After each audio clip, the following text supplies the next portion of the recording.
Smart saving plan తో మీ ఆత్మీయులకు ఉజ్వలమైన సురక్షితమైన జీవితం అందించండి. టాటా ఏఏతో ఇది సాధ్యం.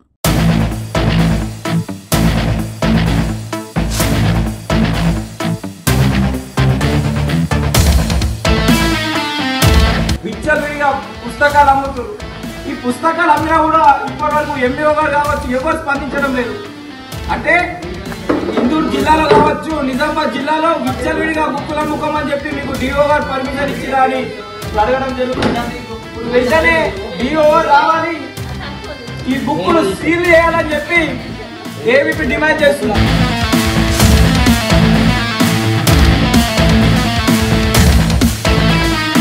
విద్యార్థుల తల్లిదండ్రులు ప్రైవేట్ కార్డు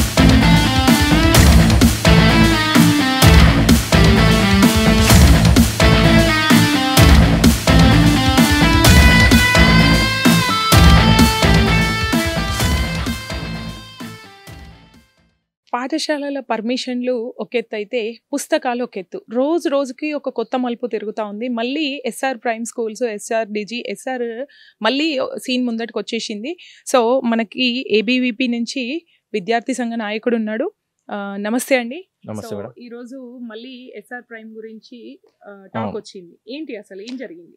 అంటే అఖిల భారతీయ విద్యార్థి పరిషత్ ఈ రోజు అంటే చాలా మంది విద్యార్థి వాళ్ళ తల్లిదండ్రులు ఫోన్ చేయడం జరుగుతుంది మాకు. అంటే ఎస్ఆర్ స్కూళ్ళలో అతిగా ఫీజు తీసుకోవడం కావచ్చు, బుక్స్ మీద ఇప్పుడు 5,000 ఉంటే 7,000 ఉంటే 9,000, అంటే 7th క్లాస్ కావచ్చు, ఎల్కేజీకి 3-4 వేల పుస్తకాలు. అంటే అంత చిన్న పిల్లాడికి కూడా అంత పుస్తకాలు పెట్టి చదివించే అవసరం ఏముంది అని ఈరోజు ఫోన్ చేయడం జరిగింది. అదేవిధంగా మేము ఈరోజు వెళ్ళడం జరిగింది ఎస్ఆర్కి. పోయినప్పుడు అక్కడ ఉన్నటువంటి యజమాని ప్రణీత్ సార్ కావచ్చు, వీళ్ళందరూ కావచ్చు ఏమంటారు అనమాట, మేము గవర్నమెంట్ నుంచి పర్మిషన్ తీసుకున్నాం, డిఓ సార్ మాకు పర్మిషన్ ఇచ్చిండు, ఎంఈఓ సార్ పర్మిషన్ ఇచ్చిండని చెప్పడం జరిగింది.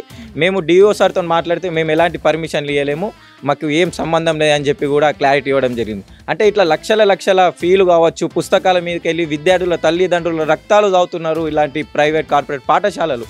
ఇట్లా చాలామంది మనం చూసుకున్నట్టయితే ఇప్పుడు ఎస్ఆర్ కావచ్చు, శ్రీ చైతన్య కావచ్చు, నారాయణ కావచ్చు, ఇట్లా ఏది పిల్లల వాళ్ళ ఫాదర్ వాళ్ళ రక్తాన్ని తాగుతున్నారు. అదేవిధంగా మేము ఎంఈఓ గారు కావచ్చు, డిఓ గారు కావచ్చు ఎన్నిసార్లు వినతి పత్రం ఇచ్చినప్పటికి కూడా ఇంతవరకు కూడా దాని మీద స్పందించడం కానీ సర్క్యులర్ పాస్ చేయలేదు. అంటే మేము ప్రతిసారి అలా చేసాం. పోయిన సంవత్సరం కూడా ఇట్లా బుక్స్ సీజ్ చేయడం జరిగింది. అయితే బుక్స్ సీజ్ చేసినప్పటికి కూడా మేము పోయినసారి కూడా చెప్పినాం, సార్ ప్రతి సంవత్సరం ఇలాగనే అవుతుందంటే ఈ సంవత్సరం కూడా విచ్చలవిడిగా ఎక్కడ పడితే అక్కడ పుస్తకాలు అమ్ముడు, ఓన్లీ గవర్నమెంట్ పుస్తకాలు అమ్మాలి. కానీ వీళ్ళు ఏం చేస్తున్నారు, సొంత పబ్లికేషన్స్ వాళ్ళ పబ్లికేషన్ వదలడం, దాని మీద ఎస్ఆర్ అని ప్రింట్ చేసి విచ్చలవిడిగా పుస్తకాలు అమ్మచ్చు.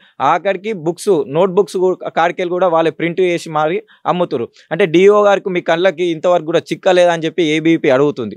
మీరు వెంటనే సర్క్యులర్ పాస్ చేయాలా, ఎక్కడెక్కడ ఇందూరు జిల్లాలో, నిజామాబాద్ జిల్లాలో ఎక్కడెక్కడ అట్లా ప్రైవేట్ పాఠశాల పుస్తకాలు అమ్ముతారో వెంటనే సర్క్యులర్ పాస్ చేసి వాళ్ళ సీజ్ చేయాలని చెప్పి ఏబీపీ డిమాండ్ చేస్తుంది. మీరు క్వశ్చన్ చేసినప్పుడు సీజ్ చేయడాలు అది జరిగి ఒక వారం అటు ఇటు కాగానే మళ్ళీ యథావిధిగా పాఠశాలలు నడపడం, యథావిధిగా పుస్తకాలు అమ్మడం ఇవి జరుగుతుంది. మరి ఈ మీరు గొంతెత్తి అడగడంలో ఏముంది, అసలు లాభం ఏముంది?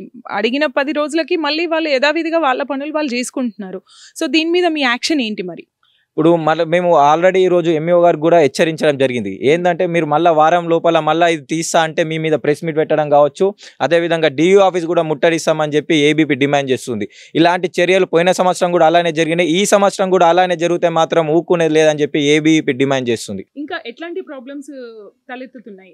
పేరెంట్స్ నుంచి ఎలాంటి ప్రాబ్లమ్స్ చెప్తున్నారు? అంటే ఏమంటారు అంటే మేడం, పేరెంట్స్ కూడా మొన్నదాకా కాల్ చేసినప్పుడు ఏమన్నారంటే, వీళ్ళు ఒకటే first installment, second installment, third installment కాకుండా మీరు ఒకటేసారి కట్టేయండి, డిస్కౌంట్ చేస్తామని చెప్పి వాళ్ళ మీద ప్రెజర్ పెట్టడం, మీరు స్టార్టింగే కట్టేయాలని చెప్పి చాలా ప్రెజర్ జరగడం జరుగుతుంది. అట్లా కట్టకపోతే కూడా విద్యార్థులని స్కూల్ బయట, క్లాస్ రూమ్ల బయట నించోబెట్టి వాళ్ళకి ఇబ్బంది పెట్టడం జరుగుతుంది, ఫోన్లు చేపియడం, ఇలాంటి చాలా అనేక రకాలుగా మనం చూస్తున్నాం ఈ నిజామాబాద్ జిల్లాలో. సో దాని మీద కూడా ఒకసారి మీరు డిఓ గారు కావచ్చు, ఎంఈఓ గారు కావచ్చు దీని మీద స్పందించి సర్క్యులర్ పాస్ చేయాలని కోరుతున్నాం. చూడొచ్చు, అది ఒక్క నిజామాబాద్ ప్లేస్కే పరిమితం కాదు, ప్రతి తెలంగాణలో ఉన్న, ఆంధ్రప్రదేశ్లో ఉన్న, ఈవెన్ మనము లాస్ట్ టైం శ్రీ చైతన్యది చేసినప్పుడు ఆంధ్ర నుంచి మేడం మా దగ్గర కూడా ఇదే పరిస్థితి అని చాలామంది మెసేజ్ చేసిర్రు. అంటే ఒక్క చోట కాదు, ఉమ్మడి ఆంధ్రప్రదేశ్ జిల్లాలన్నింటిలో, అంటే తెలంగాణ కావచ్చు, ఆంధ్రప్రదేశ్ కావచ్చు, ప్రతి ఒక్క చోట ఇదే ప్రాబ్లం. పర్మిషన్ లేకుండా స్కూల్స్ రన్ చేస్తారు, పర్మిషన్ లేకుండా బుక్స్ అమ్ముతారు, వాటికి అధికంగా ప్రైజ్ ఉన్న ప్రైజ్ కంటే ఎక్కువ ప్రైజ్లో అమ్ముతారు, లేదా సొంత పబ్లికేషన్స్ నచ్చిన ఎవడు డబ్బులు ఎక్కువ ఇస్తే వాడి పబ్లికేషన్స్, ఏ పబ్లికేషన్స్ నచ్చితే ఆ పబ్లికేషన్స్ దాన్ని తీసుకోవడం, ఓన్ చేసుకోవడం, వీళ్ళ ప్రింట్ వేసుకోవడం, ఇచ్చేయడం, ఇదే తంతుగా జరుగుతుంది. దీన్ని ఖచ్చితంగా అరికట్టాలి అని ఏబీవీపీ నాయకులు డిఈఓని ఎంఈఓని చాలా గట్టిగా ఇవాళ అడగడం జరిగింది.